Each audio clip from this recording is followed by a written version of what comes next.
রাখি বন্ধন উৎসবের দিন অবস্থান ধর্নায় বসলো তৃণমূল।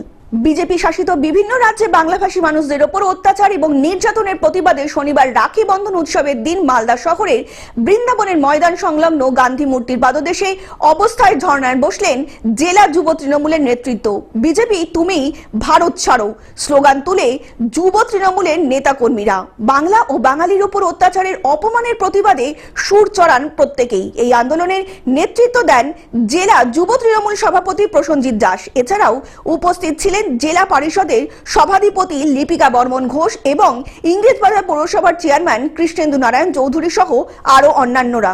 বাংলায় এসে বাংলা ভাষাকে অপমান করছে বিজেপির নেতারা। আজকে বিভিন্ন জায়গায় পরিযায়ী শ্রমিকদের উপরে বিভিন্নভাবে নির্মম অত্যাচার হচ্ছে, শারীরিক, মানসিক, সামাজিক। ডিটেনশন ক্যাম্পে ভরে দেওয়ার হুমকি দেওয়া হচ্ছে। এর প্রতিবাদে সারা বাংলা জুড়ে জননেত্রী মমতা বন্দ্যোপাধ্যায় গর্জে উঠেছেন।